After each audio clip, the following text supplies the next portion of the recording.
here's one more little review. This little blue thingy, which you're all very familiar with at this point. If you're not familiar with this, you're just not in my class. But this is the playhead. This blue thing is the playhead. Why haven't I been calling it the playhead? Because you know what? Sometimes I just don't know everything about Premiere, and making these tutorials, I'm reminded of such things. So again, this blue thing is the playhead. Whenever you hear about moving the playhead, this is it. This is the playhead, and this is the playhead. They're both the playheads, okay? So it's the same thing. Uh, Zooming. Let's talk about zooming the timeline and this guy over here. So with the timeline selected, meaning this blue square is around the timeline, if I hit my minus key, minus, minus, minus, see, I'm zooming out, and plus, plus, plus, plus, plus, I'm zooming in. Now notice, look at this bar move while I hit that plus and minus key. Plus, or sorry, plus, plus, minus, minus, minus. This bar does the exact same thing. It just zooms, it just helps me zoom in. There's two ways to do the exact same thing, right? Common theme in Premiere. There's always two ways to do the same thing. Up here, same thing. This is like a little mini timeline. It's kind of confusing, but watch, let me show you something. So let me just reveal the whole timeline here.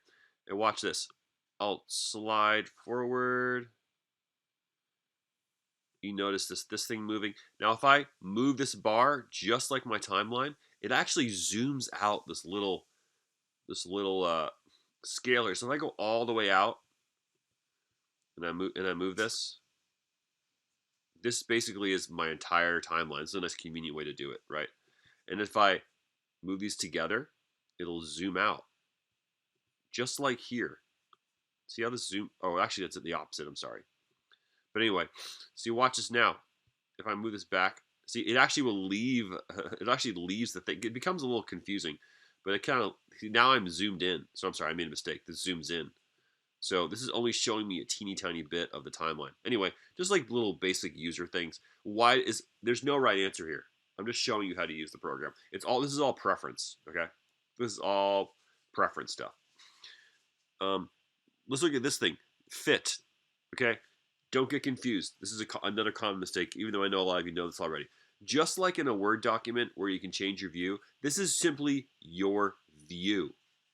Again, your view. So right now it's on fit, meaning it automatically will resize this video to fit the screen or fit the panel, right? See how it's changing size? Now what if I make it 10%? Oop, gets tiny, right?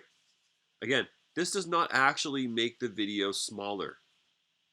Okay, now let's actually change the size of the video like for real, just to compare it. See, here's scale. Now notice how it's 187.5. Yet it's fitting the frame. Little bonus question.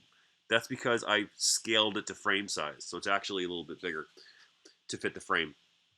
Because the settings of this sequence are different than this video. If you're a little confused, you might want to go back to sequence settings. Okay, so watch. I'll change the size of this. Now look at that. It's changing. The video is changing size within the sequence. This is actually changing the size of the video. Okay, this is actually changing the size of the video. Whereas this down here does not do that. I'll make it 400%. Okay, now it's just super zoomed in, hella zoomed in, as you all might say.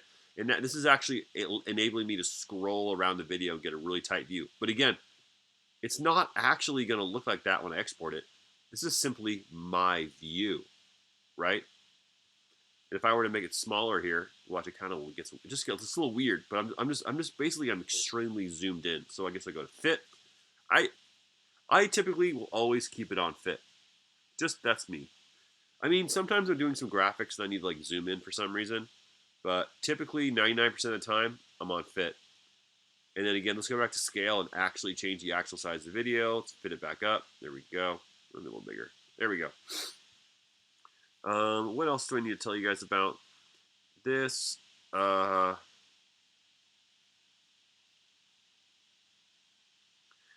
the test might ask you all about some shortcuts.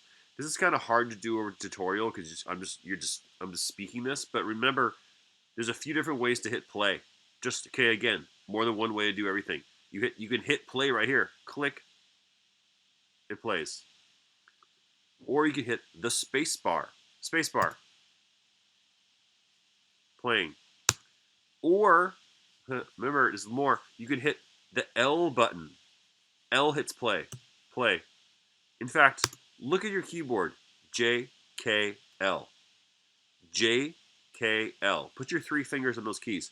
J plays backwards. K pauses and L plays forwards. I'll hit L once, starts to play. I'll hit L twice. It plays twice as fast. It looks weird because the computer's so slow. Pause with K button. Now I'll hit the J key and go backwards. It's playing backwards. And I'll hit J again. It's playing backwards twice as fast. So little quick shortcuts you should know about.